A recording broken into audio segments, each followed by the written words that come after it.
All right.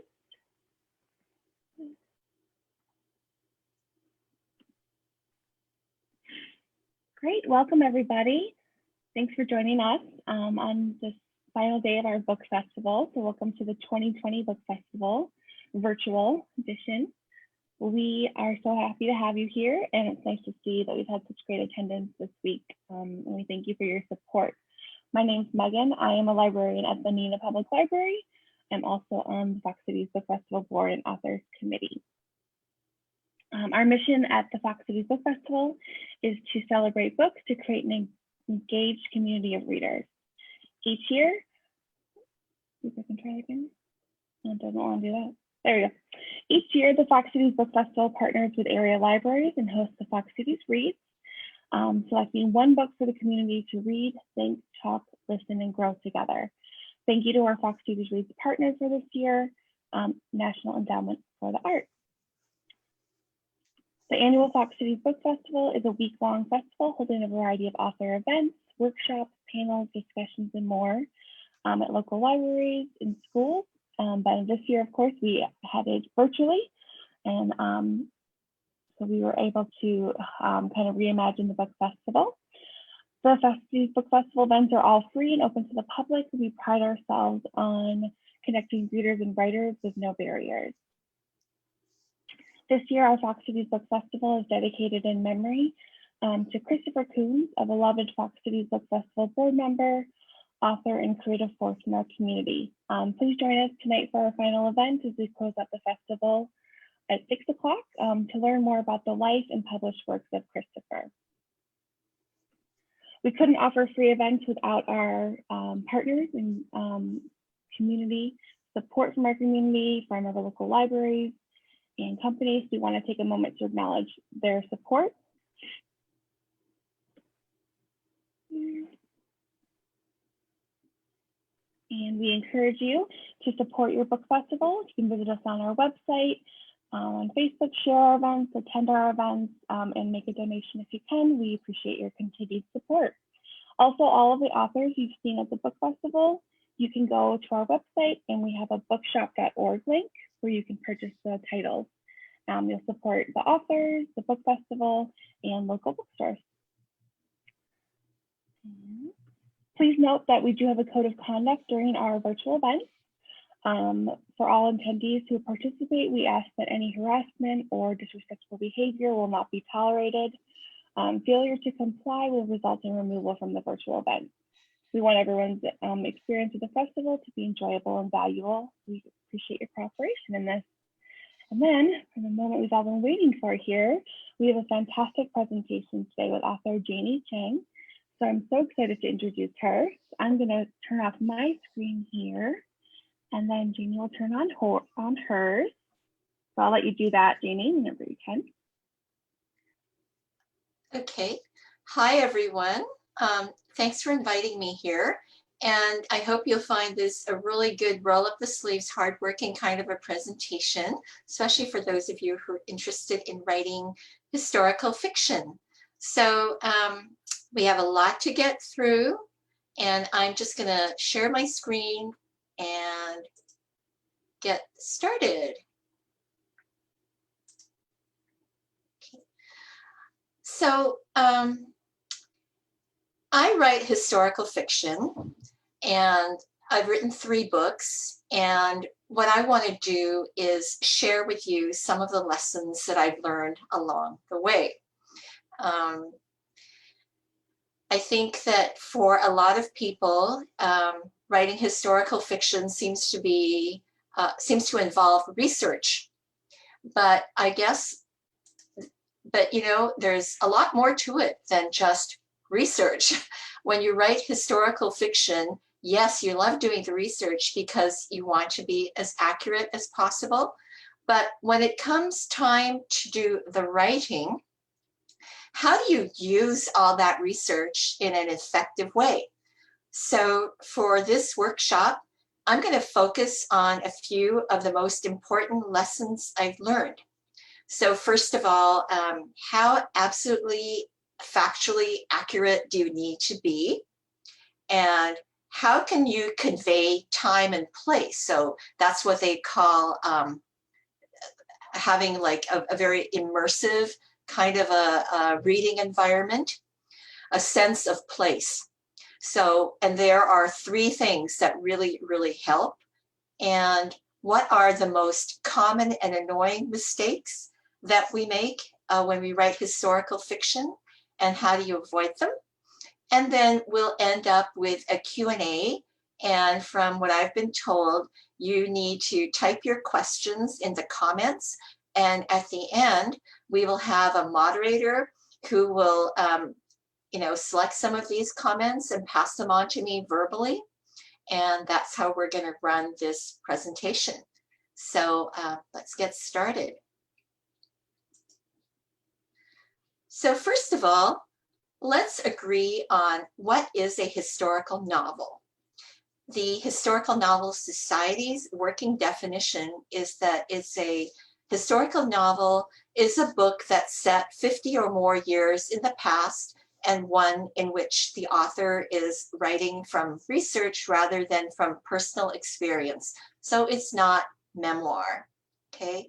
But beyond that sort of bland definition of set 50 years or more in the past, there's also the question you need to ask yourself, which is, what is it that you would like your work of historical fiction to achieve? What role does it have, or what role does historical fiction have in the literary world? Well, I like this definition, which is that it's fiction that uses the past to examine themes relevant to the present.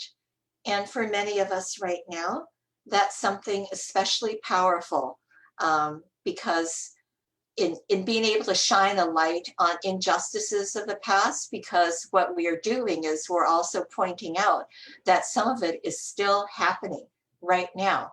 An article I read a while back said something that resonated with me, that historical fiction should be used to privilege the perspectives of the historically marginalized. So in my first novel, Three Souls, the theme behind the main plot line is about the oppression of women who had no choice but to obey their fathers, their husbands, their brothers. And the century is a earliest century setting in China, but you could say to yourself, how many societies right now around the world also do that to women? And in my second novel, Dragon Springs Road, there's themes of racism, the oppression of women, child labor. But when I did the research on child labor, children bonded to work in silk factories under horrific conditions, those descriptions were actually drawn from articles by UNICEF about this problem in India, where it's still happening. And lately, there's been a number of commercially very successful historical novels about the unsung heroes, women who were courageous and badass, but who never received the publicity or the Hollywood movies of their male colleagues. So it's something to keep in mind when you're doing your research, to look for such opportunities to highlight social issues. And then we get so many comments about historical accuracy. So I'm just going to share with you a couple of quotes because there are so many gray areas. It is possible for competent historians to come to radically different conclusions on the basis of the same evidence, because, of course, 99% of the evidence, above all, unrecorded speech, is not available to us. And then there's Hilary Mantel, who wrote Wolf Hall, and she says, evidence is always partial. Facts are not truth, though they are part of it. Information is not knowledge, and history is not the past. It is the method we have evolved of organizing our ignorance of the past. But historical novelists face, as they should, questions about whether their work is legitimate. No other sort of writer has to explain their trade so often. The reader asks, is this story true? I'm telling you, you don't want to be in the room when a group of historical novelists grumble about this topic. We grumble because of the emails we get pointing out that a made-up character didn't exist. Well, believe me, we know when we make them up. And despite help from copy editors and early readers, mistakes do happen. But at the same time, it's fiction. A novel, by definition, is fiction.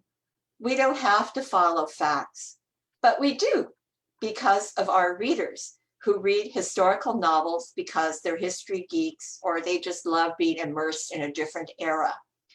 So, how closely should a story follow real history? How do you do this when even historians, the ones who write textbooks and works of nonfiction, don't always agree? So, authentic versus factual. Before you write, you need to consider how fast and loose, you're willing to play with the facts. On one end of the spectrum, you've got the Hollywood version of history, and on the other end, you've got books that are so densely packed with facts, there's barely any room for the story. I believe that readers of historical fiction have some interest and knowledge about the era of that book and the culture, and that time frame. So my personal preference is to stick with documented facts as closely as possible and to consider those facts a frame as the boundaries for the story. As for how much accuracy, I'm going to use those two weasel words. It depends. It really does depend. It depends on your audience. Know your audience. Maybe they just want a good story and they don't care about historical accuracy, but maybe they're really knowledgeable. Remember when HBO did their series, The Tudors? Well, I couldn't watch it after realizing that they had invented a sister for Henry VIII. Princess Margaret was a fake sister, a composite of two of his sisters. A lot of people didn't care and they watched it because, who wouldn't watch Jonathan Rhys-Meyers and his pouty lips? But I couldn't take it. Okay. How expert could your audience be? Here's my best anecdote on that. So again, remember the HBO series, The Borgias, set in late 15th century Italy, with Jeremy Irons, who plays Rodrigo Borgia, who became Pope Alexander VI. I was fine with it, totally. I don't know that much about that era, but I have a friend who has a PhD in math and another one in music. And he stopped watching after the coronation scene because the music they played during the processional had not yet been composed for another 200 years. It kind of made me gulp when he told me that. You can't please everyone, and you just never know when you're going to get it wrong. Okay. So, when should you not fictionalize? Are there rules for that sort of thing? I think that if you're writing about someone who's famous, whose life is well documented, stick to those dates, stick to those places, stick to their known friends and acquaintances. Maybe it would make a great story and it would be fine, but personally, it's just not worth the crap that you would catch later, not just from your copy editor. And I'm assuming that you'll have a copy editor assigned to you, but also the crap you're going to get from all the readers who will make sure they caught your mistakes. I have a friend who's had a book that came out 10 years ago and there was some detail in World War II that she got wrong, and she's still getting emails about that. The very fabulous Margaret George, who wrote the autobiography of Henry VIII, and more recently, a fictional biography about the Emperor Nero. She has said that novels set in ancient times allow more leeway to fictionalize because there's so little documentation. I would be really worried writing a story set in World War I or World War II Europe, because there are so many amateur historians out there who would know exactly what type of rifle a certain regiment carried or how the gear shift of a certain model of Jeep actually worked. So why fictionalize at all then if you're gonna, be risking all this? Because of story. We fictionalize for the sake of story. The documented facts are the framework, and we tell our stories inside that frame. So for example, what if you're writing a novel based on family history? A lot of first novels, like mine, are based on family history. And when you write, you think it's super interesting already. I mean, I always thought the story of my grandmother was really interesting. She rebelled against her father, who punished her by marrying off to a total stranger in a small town. And, I was imagining what it must have felt like for her to go from a sophisticated, educated, and wealthy household to the home of a man she'd never met, in a small, dusty little backwards town in rural China. But interesting though it may be, and real events don't necessarily offer the scope or the plot twists or the pacing you need to create an enjoyable work of fiction.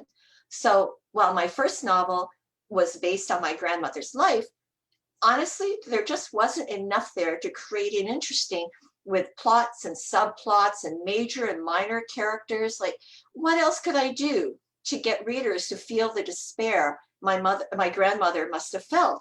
And more to the point, a novel averages anywhere from 90 to 100,000 words. Was there enough story to fill 90 to 100,000 words? And our first obligation as storytellers is to tell a good and interesting story. And that's why we fictionalize. Why we fictionalize? To raise the stakes, because a good story needs conflict. Maybe there isn't enough conflict in the real story, and there isn't enough at stake to make for a compelling story that makes readers really care about what happens to the characters.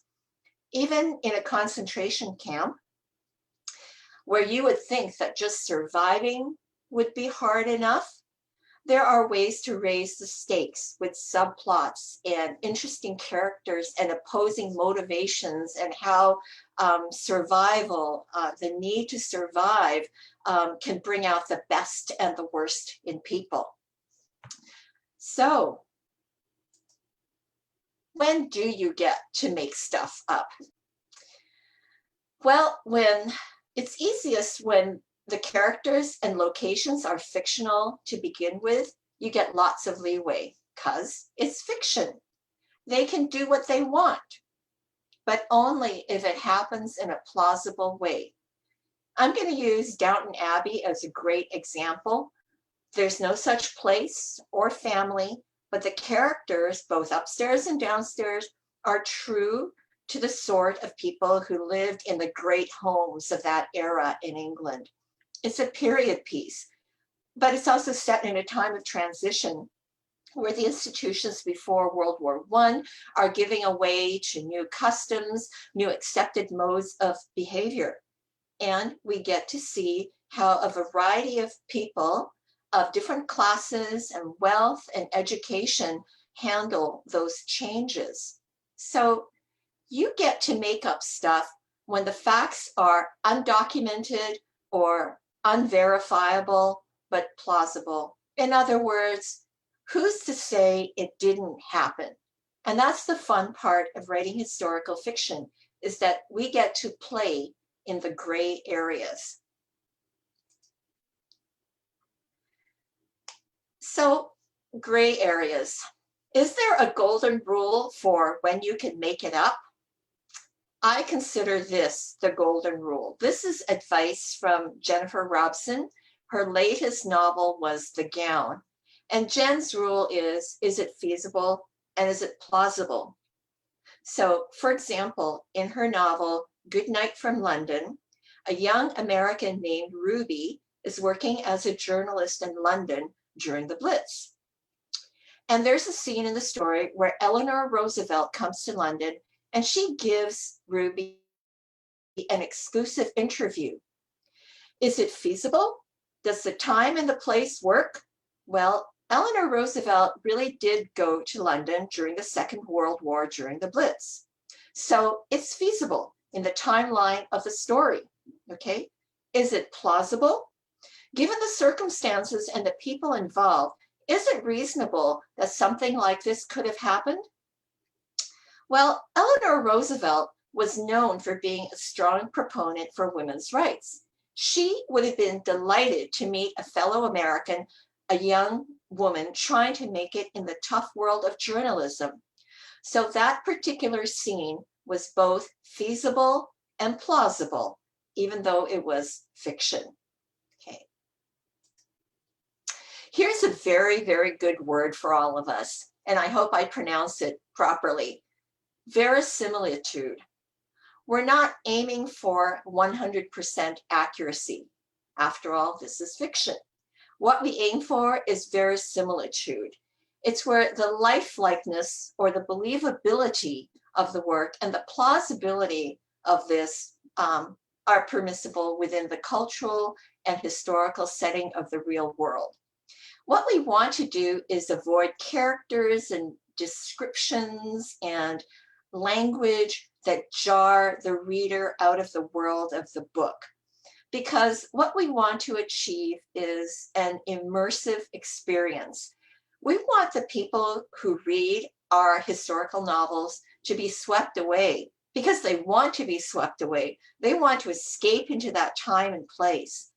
They want to be able to read your book, identify with the characters, and say to themselves, yes, there, but for an accident of birth, that could have been me. So I haven't had this happen to me yet, but other authors have had people come up to them and say, oh, historical fiction, that must be easy because you already know what happens. Can you imagine how this makes us feel? We are tasked with delivering a good story with plots and subplots to create interesting characters with plausible motivations and do it all within the boundaries of historical events. Sure, it must be easy. Okay. If it was, I wouldn't be giving you this talk about all the hard lessons I learned along the way. We're going to talk about the craft that helps you achieve this verisimilitude. And there are 3 things you can work into your writing that are very effective at establishing your setting: clothing, medicine, and the status of women. And I want to give all credit to Anne Perry. She was giving a workshop at a conference I was attending, and this is all her experience talking. Clothing. This is the easiest one. Every historical novel describes what people wear. In fact, some go on and on interminably about the clothing. But used properly, clothing acts as shorthand for informing the readers about the wearer's wealth, status. Are they in rags or are they in well-tailored suits? What's the functionality of the clothing? Does it denote their profession? Tinker, tailor, soldier? Clothing could show that it's an ordinary day in the life, or it could be a festive occasion where something's going to happen. It could be a commentary on the sophistication of the fabric technology of the time. What's the fineness of the weave? Is it rough linen? Is it wool? Is it silk? Or is it badly cured leather? It conveys not just the fabric technology of the time, but also the state of the economy. And you all know that clothing and accessories in general offer clues about personality. Does your character wear an excess of lace? Are their leather gloves stained and worn? Does the man carry a riding crop even when he's not on horseback? Medicine. When people get sick or even if your characters aren't sick, but they want to stay healthy. Medicine, including the foods that are thought to have medicinal properties, convey scientific and technical sophistication. It offers readers a benchmark for measuring technical progress. Is this a cure that's based on superstition or scientific method? Or is it just plain ignorance? Did you know that in Tudor times, in the 15th century, people brushed their teeth with a willow stick dipped in honey to sweeten the breath? Yep. And the dentists weren't very good either back then. Think of a time from before surgical instruments were sterilized. What if a character's arm has to be amputated?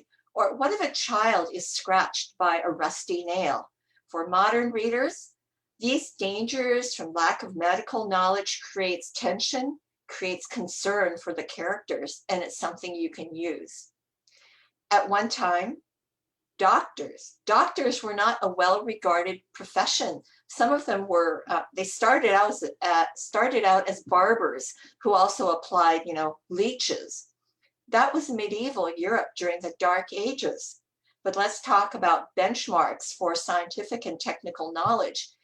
If your story is set during medieval times, but in an Islamic country, it was totally different.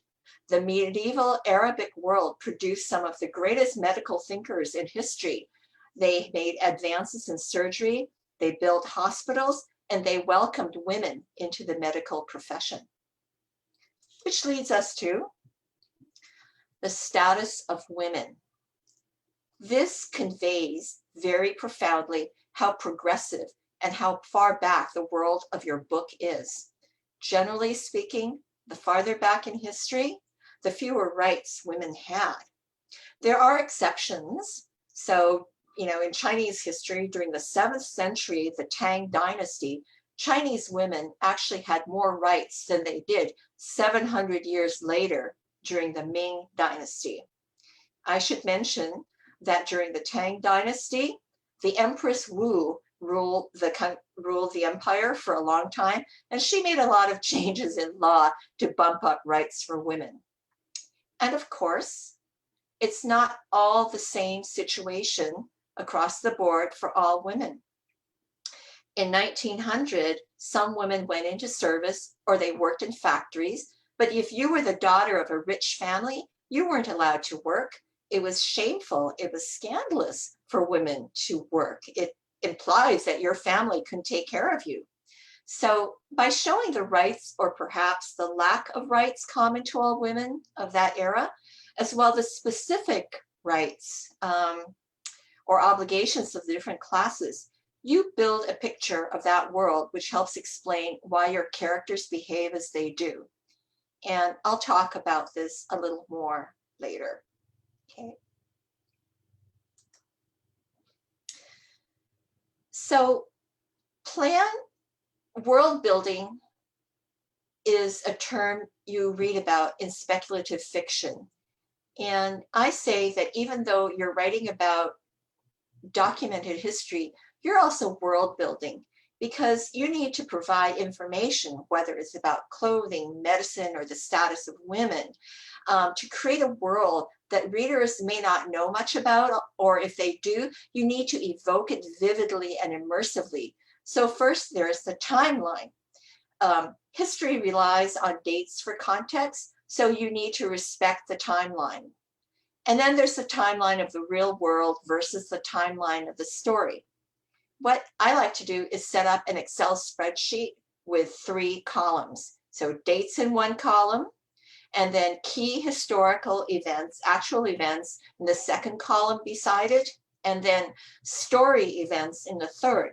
It helps me keep track of what happens in history during that decade, or those few years in history where the story is set. And then in the third column, I lay out the story timeline. It could include like when people are born, when they meet the love of their life, when someone gets pregnant, when a plot element, it shows you when a plot element intersects with an event in real history. So it seems like common sense, right? if one of your characters runs off to enlist in the army, they should be the right age when the war is going on.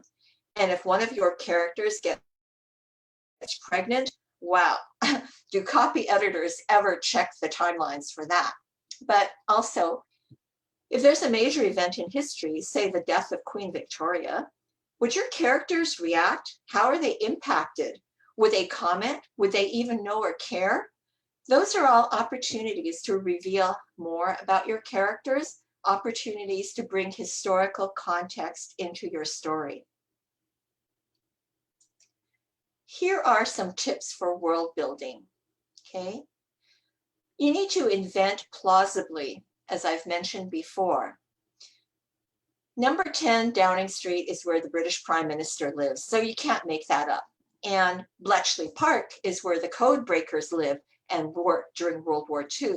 So you can't make that one up. But who's to say there wasn't another, even more secret location where more code breaking and intelligence work was going on, okay? And be specific rather than general, because these small details can carry impact, okay? You've probably all heard this one before, be specific. Jane went to the playground is a very generic description, but if Jane skipped, ran, rushed, trudged to the abandoned playground, it's a totally different story. Use specifics to establish mood and time. So let's say it's 1920 and a young woman's lover gives her a bottle of perfume. Be more specific. A bottle of French perfume, which conveys luxury, and maybe it's more meaningful of a gift if French perfume is hard to come by. More specific, name that perfume. The temptation is to say that he gave her a bottle of Chanel No. 5 because this is the most famous French perfume of all. However, Chanel No. 5 was not created until 1921. So you could say instead that her lover gave her a bottle of L'Heure Bleue, which was created in 1912, the Blue Hour. When you get this specific, you as the author, you create for yourself the opportunity to describe how your character feels upon seeing that beautiful bottle, because you know what that bottle looks like, what it must be like to open it, to enjoy that fragrance. And by the woman's reaction to this gift, you convey whether this is something she cherishes, whether she recognizes how expensive it is, whether, or maybe she thinks it's really old-fashioned. And okay, maybe your reader doesn't know which year the perfumes came out, but you do. And you've made that choice of giving her an expensive designer brand over a drugstore brand. It means something to the story. Okay, so on to common mistakes. You've all read historical novels where the author describes clothing and medicine and the role of women, and it wasn't very enjoyable to read. So now let's look at the common mistakes that people make when writing historical fiction. There are lots, but I'm just going to focus on two of them, the two most common faults. One is the costume drama syndrome, where the author relies so much on descriptions of clothing and fancy ballrooms to do the work of creating an immersive, plausible environment. The worst criticism I've heard is the costume drama syndrome, is where modern day characters are dressed up and paraded around in period garb with a few these and thous thrown in. Okay. And then there's textbook syndrome. This is the book you just stopped reading because the story isn't happening. It's smothered under so much historical background information. Okay. So I know I've said that clothing is one of the ways to convey a period in history, but you see so much of this syndrome. Clothing convey a person's mood or character. Mentioning ornate embroidery with seed pearls conveys wealth, status, occasion. Or clothing from two different characters can contrast to point out their wildly different personalities. But please, please avoid descriptions of clothing that end up sounding like a laundry list. Just read for yourself what's on the left. That is a laundry list. Her dress was gray, cherry-colored satin sash. There were ruffles around the neckline. Her sleeves billowed out in puffs, you know. On the right, the costume is actually integrated with descriptions of the character. Ruffles and billows is used to give you an idea of how thin and childish the character's figure is, but it also hints at innocence. The yellow hat provides an opportunity to mention that she has creamy skin. Her hair is tidily looped and netted, giving clues to a modest and proper character. And it closes by describing her eyes as a forest pool in winter, conveying serenity. Okay, so much better. A little extra work, but so worth it.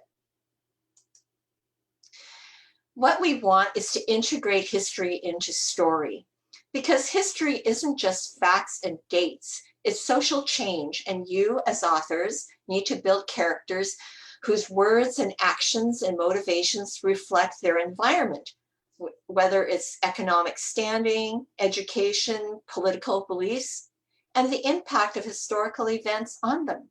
Maybe you have a character who refuses to adapt and change. Denial is a legitimate reaction to their surroundings, and it says something about that person. Fiction thrives on conflict, and it's definitely more interesting to pick a time of conflict and transition as your setting. But even if you're writing about someone ordinary, someone who isn't in history books, you still need to show how they respond to the events around them. Here in my example, I have a quote that I made up. "A woman who can write," the monk exclaimed, "an abomination." So that tells you that women don't always write, are not literate in the time of this story, and that the monk really does not approve of this at all. Okay, so, you know, people don't exist in an ivory tower. Even if you're writing about ordinary women, you need to establish how women of her class and education and wealth were treated. It may simply be that women of that time had to accept the status quo. They were not explicitly empowered. No? Even if you're just writing about the 1950s in a country village in England, you need to convey those norms. 1950 was not that long after the Second World War, but how would your characters behave during that time? Maybe there's still resentment towards Germans. Maybe the older people are frugal because they remember food rationing. Maybe a woman is willing to marry below her status due to a shortage of eligible men.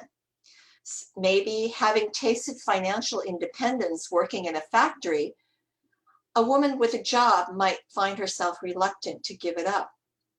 The way your characters respond to events is what brings history alive inside the story. It's one of the ways to avoid textbook syndrome. Okay. As a female author writing female characters, quite often I get the question, why couldn't your character have been more of a feminist? I write, and the authors I know write our characters to be as feminist as possible under the circumstances. Okay. Medieval feminism doesn't look the same as 19th century feminism, which doesn't look the same as 20th or 20th century feminism. And it also depends on culture. For centuries, a lot of Chinese women were illiterate. They weren't allowed out of their home unchaperoned. They couldn't even be in the company of men who were not members of their family. Depending on their social class, sometimes they had zero agency. What kind of feminism was available to them? Perhaps the most courageous act they could accomplish was to endure. Perhaps the most they could do was to work the system inside, outside their home to get what they wanted. So, as an example, in my novel, Three Souls, one of the characters was a concubine. She was quiet and competent, and she manipulated events by using the respect she had earned in the family. She influenced from behind the scenes, and in that way, she had way more authority than would have been apparent based on her official status. So, what was the norm? And how did this character manage to be different? Take Mulan, who's more legend than history, but let's say you want to write this as plausible historical fiction. In a kingdom where every family must contribute one male to the army, a girl goes to war disguised as a boy so that her aged father doesn't need to go. But you really need to explain first how unusual this is, how she managed to learn how to fight, what makes her so different from other girls in her village. They were not all born skilled in martial arts, even though every Asian-looking actress in a Hollywood movie seems to be a kung fu expert. Okay. So we want to bring in history seamlessly. Just let the characters live their lives, let their responses provide the clues. And dialogue for me is one of the best ways of doing this. Let's say there's a bit of folk superstition you want to include. And when I say include, I don't mean one character pontificating to another. So here, the history lesson is the custom was for the owners of a real new home to enter only after the doors and windows had been opened. You might want to describe the characters acting upon it. Mrs. Yang was superstitious. Before setting foot in her new home, she made the servants enter first and open doors and windows to let out evil spirits. Or you could use it in dialogue, which might be the liveliest way of doing it. Have you opened all the doors and windows? Yes, mistress, any evil spirits trapped inside should have had a chance to leave by now. Okay. Focus on the story instead of facts. If you're writing something set in London during the Blitz, even if you've done a ton of research about food rationing, don't go into it in detail unless ration coupons are a key plot element. You just have to live with the fact that you end up throwing out 90% of your research, okay? For Dragon Springs Road, my novel, the family in that story owned a cotton spinning factory in Shanghai, and somehow I managed to dig up a 1907 economic report about Shanghai's cotton processing industry, right down to productivity by number of spindles. It brought tears to my eyes finding that information, but in the end, I couldn't use it. It was too much detail. You know, but research is never wasted. You might use it in another book sometime, and what you've learned and absorbed will inform your writing. It may be subconscious, but that information will filter through to what you write. Okay, so we're getting near the end of this, and I'm going to talk to you about something that just threw me completely: anachronisms. Your classic example is the Roman centurion wearing a watch as an anachronism, okay? But at one point writing my first novel, I realized that the common sayings that we're used to, the expressions, could also be anachronisms. So think of how many of the expressions we take for granted originate from Shakespeare. How much of our speech and our writing makes reference to the Bible, to Greek and Roman mythology, to Dickens, to popular holidays, folklore, fairy tales, food. If your book is set in 12th century England before Shakespeare, you cannot use Shakespearean expressions. A Chinese student in 1928 would not toss off a sentence like, "They're just like a pair of star-crossed lovers," because even if she had studied Shakespeare, it's unlikely she would toss around that expression as a colloquialism. If your story is set in 14th century France, to describe a woman as beautiful as Venus rising from the waves is an anachronism. And I thought, if I can't use things like this. If I can't use these expressions, it's like having an entire toolbox of metaphors and literary references thrown out the window. I was like paralyzed for 3 days after figuring out that one. And the sin there is not just one of historical accuracy. It's because it can jolt your reader out of the world of the novel. You have compromised the immersive experience. Got to find some other way of doing this, so be careful. So in summary, the challenge is always to apply facts in a natural way, in a natural and seamless way to help readers understand the world of your characters, to identify with their actions, because now they understand the world that, the world of the story. Do it in a way that so that they don't realize they've just been educated. And it's hard, but that for me, that is the main challenge of writing historical fiction. On top of putting together a really good story and interesting characters, how do they behave in a realistic way within the world of their story? How do you convey the world of their story? Okay, so we have 10 minutes left, and that's the amount of time that we're supposed to use for Q&A, if there is one. Yes, we've got a couple questions here, so I can read them to you if that works. Sure. Okay, great. So, so Anissa asked, has your writing day / process changed during the pandemic? And also, second part, what was your favorite place that you lived before? Oh, okay. Well, I think I drink a lot more coffee. Every author I know says that it's harder to focus during the pandemic. I think that our brains are just expending so much bandwidth trying to keep that shitstorm out of our creative process. And I find that drinking a lot of coffee helps me focus, but never after noon, because then I can't sleep all night. I think that, yeah, it's really hard. My process itself hasn't changed in that I try and write 500 to 1,000 words every day. I try and get the major part of the research done beforehand, so that by the time I'm writing, hopefully I'm only looking up little things and it doesn't pull me away from the actual writing anymore. But my favorite place where I've lived, so I live in Vancouver, Canada right now, and I love it here.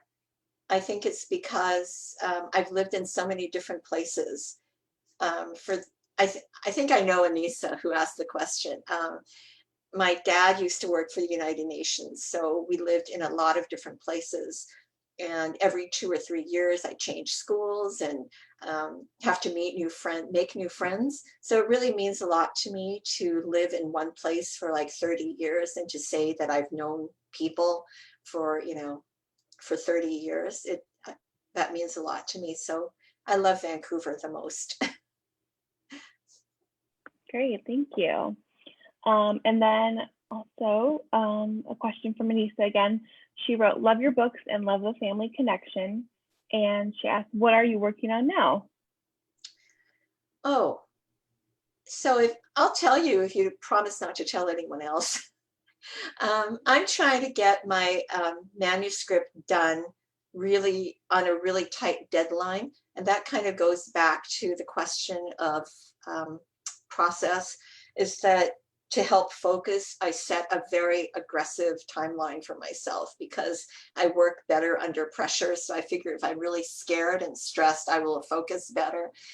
It's a story that's set in World War I Europe, and not a lot of people know it, but during World War I, China did get involved because after the Battle of the Somme and Verdun, the French and British basically were running out of men.